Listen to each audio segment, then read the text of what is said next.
نحمده ونصلي ونسلم على رسوله الكريم. دا امام مهدی علیه الرضوان د ظهور نمخ کی په بنو هاشم باندې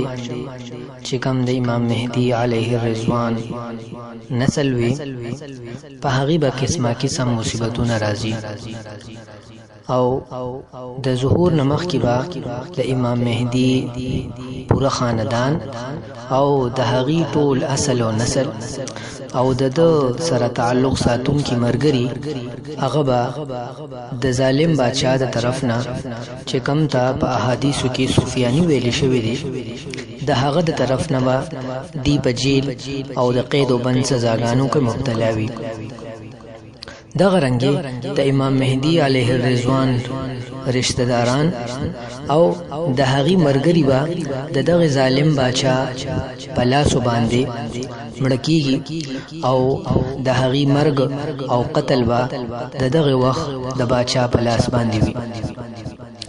د خبرو متعلق مختلف قسمه روایات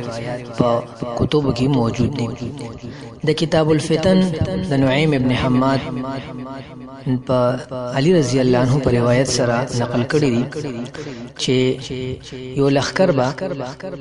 د مکی طرف نه هغه مدینه ته اولی گلی شي او څومره آل بیت چې پچا باندې د محمد نوم صادق راځي او د هغه د فلار نوم عبد الله د مور نوم آمنه وي او یمن سره تعلق وي هغه به گرفتار شي او په دغه وخت کې با امام مهدی چې ته پته ولګي چې زمون ټول اصل نسل گرفتار شو نو هغه با او تختی او دی سره یو بل مرګري چې په حدیث کې هغه ته ممیز او په بعضو روایتو کې وته منصور ویل شوی دی هغه به او تختی. دغه رنګي په بعضو نور روایتو کې د امام مهدی مخالف لخر هغه با د شام د علاقې نه چې کم نن سبا د شام علاقې لکه تبوک او دغه رنګي باس دغه طرف ته د اردن علاقې وسره ملودي دغه زینبا د امام مهدی خلاف سلخر را روان شي او امام مهدی با پټ شي او د امام مهدی ټول اصل نسل هغه به گرفتار شي خو د امام مهدی باز مرګري هغه با د ظالم بادشاہ طرف نه په جیل کې او په قید وبند کې قتل شي. دغه رنګي نور باز روایت چې کله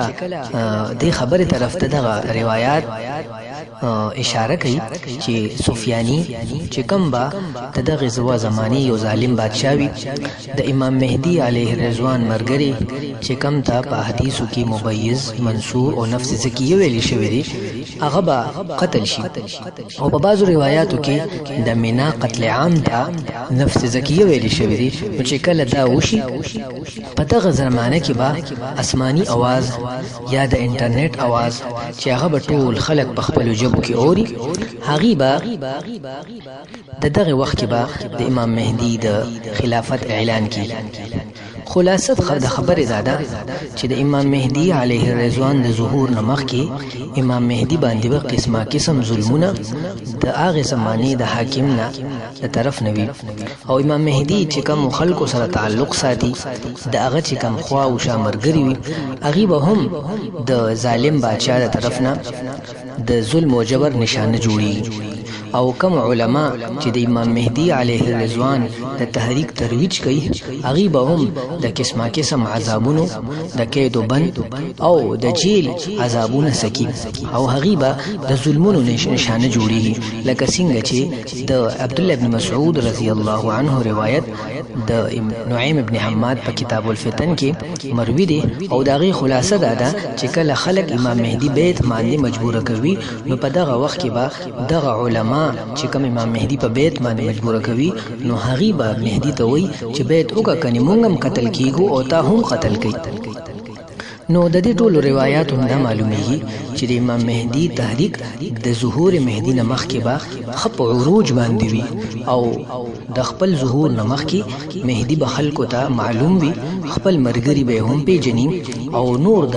حاکم د طرف نه به هم په د پسې چیټه او د غرنګي ورن د گرفتاری رضی او په دې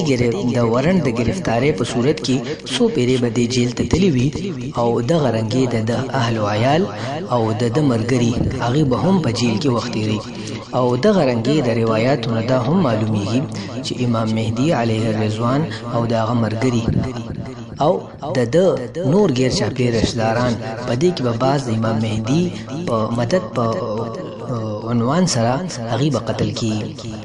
صلی الله تعالی علی خیر خلقه محمد و آله و صحبه اجمعین برحمتک یا ارحم الراحمین.